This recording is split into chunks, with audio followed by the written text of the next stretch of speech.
All right, so we're out here in Werribee. We're with Full Throttle at Let Them Eat Cake, and it's 2 days before the festival. You can see the mansion behind us, but if you spin around, we can see the main stage being built.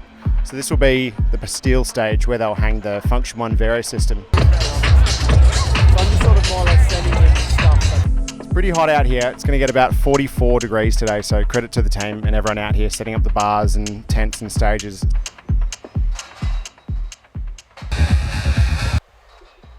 Well, I started in the rave scene in Sydney back in like 1988, and I was always into the music and, you know, the sound system. I was just completely blown away after I went to my first rave.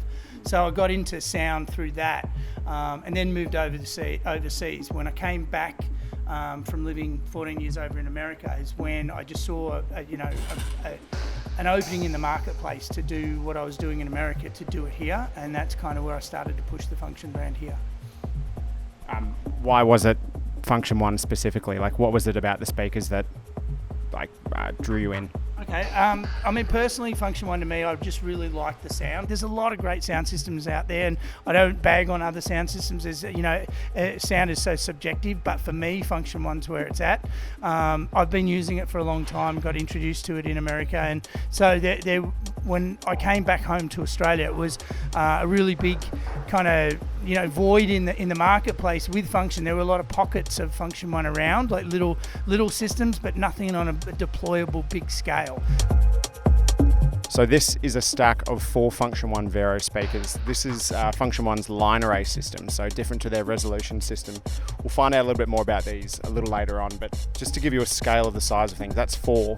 And if you come over here, these are 2 32-inch Funktion-One subs. So you need 2 of them together to make a cone formation to give you the optimum bass, but yeah, they're fucking massive. I'm with Connor from Full Throttle Entertainment. G'day, how are ya? Explain to us what is going on here with all this equipment. What is happening? So this is a Midas Venice. This day and age, a lot of people go for the digital desk because it's got everything on it in one. An analog desk means you need to bring an effects rack along, which is what that is. Why we still have the analog desk is because Adam loves the sound of the Midas preamps. We're only using 4 channels and it's a 32 channel desk. So Nothing wrong with a little bit of overkill? No, nothing wrong with that.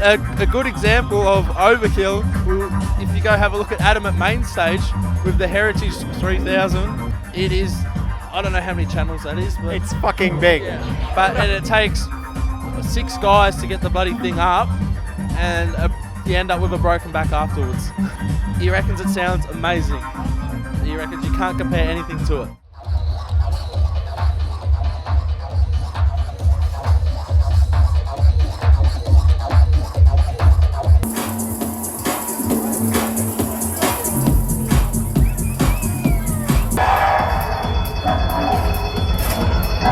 Yeah, this one here is a Shindawa, mate. She's a 20 kVA, mate. She'll go all day. Heart the size of Ayers Rock.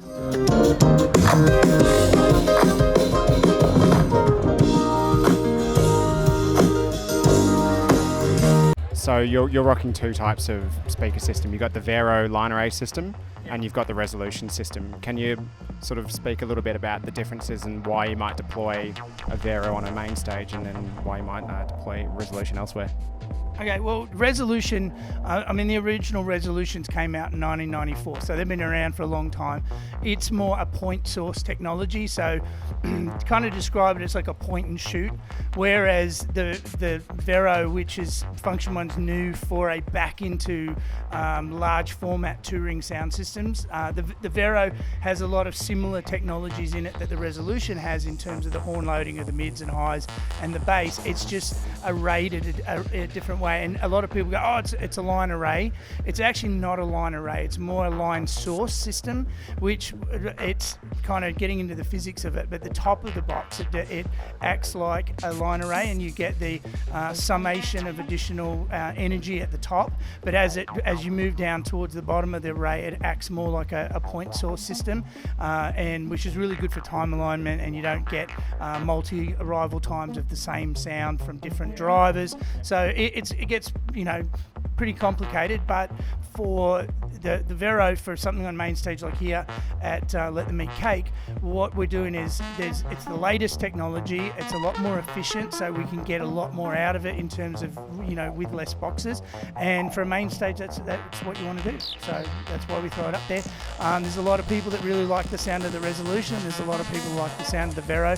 Me personally, I love them both. So, you know, we just use different ones for different applications. So yeah, that's where we're at.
What happens with a lot of the sub bass is that you, when you get down into doing stereo sub bass, you tend to get a lot of cancellation. You'll get what in the industry people will know is a power alley, where it sounds really hot down the middle of the dance floor. But then as you go out towards the sides, you'll get pockets where it's kind of what we call lumpy bass. So it'll like go away, you walk a little bit further, it comes back, and that's where the waves from the left stack of subs and the waves from the right stack of subs are interfering with each other, and they're either summing or they're cancelling, getting into physics again. But you know, you'll get lumpy bass across the dance floor. So what we do a lot of the time, and this is kind of a bit of a Funktion-One secret, you know, Tony Andrews will get a bit mad at me if I give too much away, but let's just say we're not doing a left and right sub bass. We're doing a little bit different. We're not doing a mono sub bass either.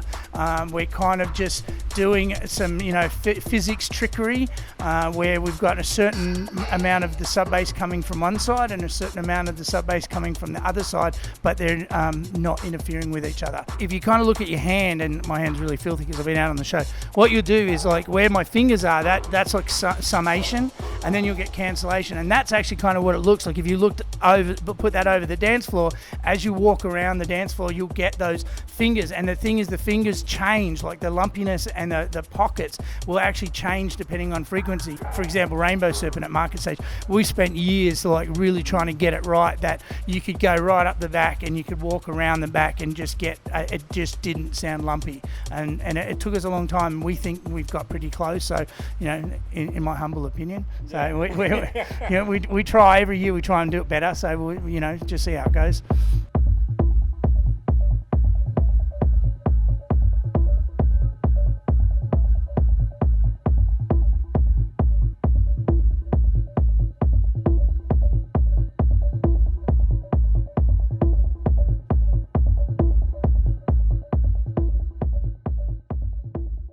Bomphcast.